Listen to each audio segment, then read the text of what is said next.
I believe in Jesus, but I can just postulate. I don't really need someone to do it. Aaron and I were talking about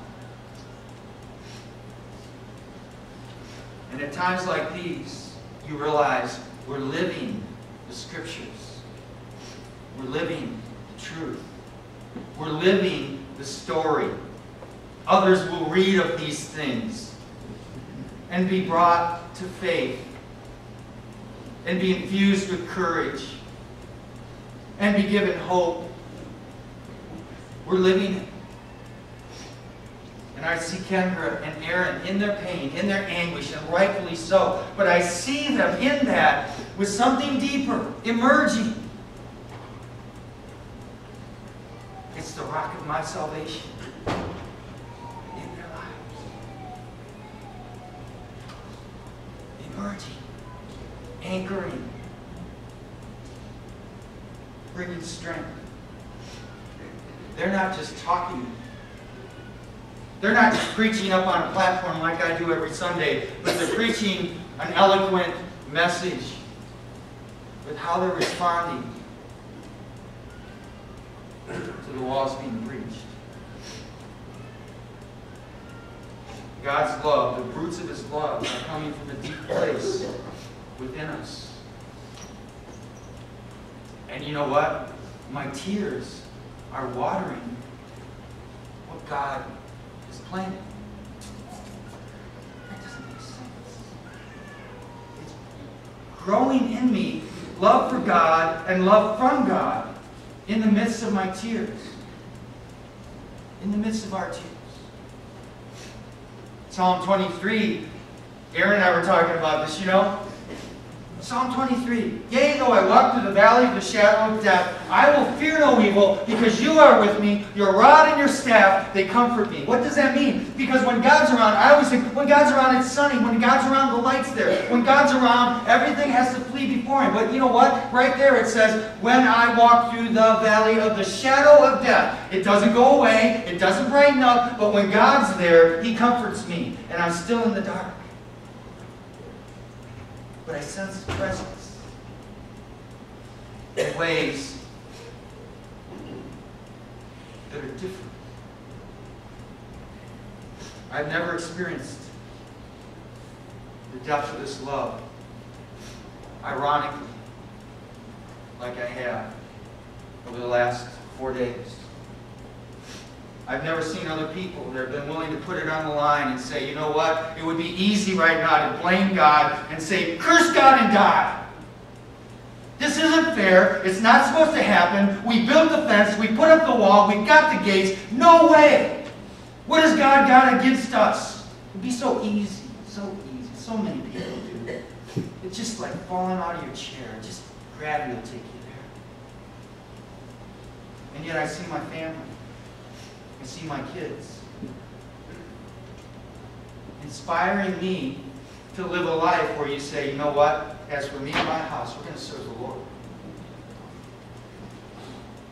Though He slays me, yet will I serve Him. That, to me, is something you can sink your teeth into. Psalm 61. Hear my cry, O God. Listen to my prayer. From the ends of the earth I call to you. I call as my heart grows faint. Lead me to the rock that is higher than I. For you have been my refuge, a strong tower against the foe. I long to dwell in your tent forever and take refuge in the shelter of your wings. This is the answer. Until you really need the refuge of God, it's just a cute verse. But when you need the refuge of God, when you need God to be your strong tower, something that you can run to and find consolation, when you need that, and there's nothing else in the earth that can ever provide anything close to what you need, and you run and God gives what you need at the moment, at the time, in the groan, in the tear, in the sob. This verse jumps off the page to me. because I've needed a strong tower. I've seen my kids and my wife and the in-laws and everybody connected need a strong tower. We've collapsed in each other's arms and our bones have turned to spaghetti noodles. And we've sought consolation, and there is consolation, but if there is no God, if God isn't there somewhere deeper than all of that, that's not enough. It's not enough. So the answer isn't to build this wall. It's to run into the Lord's grace. It's to run into His open arms. It's to run into Him and sit in His lap and have Him cuddle you and hold you during these times. Nothing else will do. This is an echo of a conversation that I had with Aaron and Kendra in my office just yesterday. We had church. I got to be honest. We had ourselves a church. Yeah. And so I know I'm echoing their heart's cry. I felt a responsibility to stand up here and to be a vehicle that could express what I see in their hearts and what they've expressed to me about their love of God. I'm so proud to know people that love God so uncommon. And you know what? We have faith because of Jesus Christ that we're going to hook up with Kelan. We're going to hook up with Kelan. Yeah. We're going to share stories. And Kelan's going to tell us what it looked like on the other side during all of this. And how the hosts of heaven were cheering because the name of the Lord was being lifted high in the midst of the pain and the anguish that nobody can deny.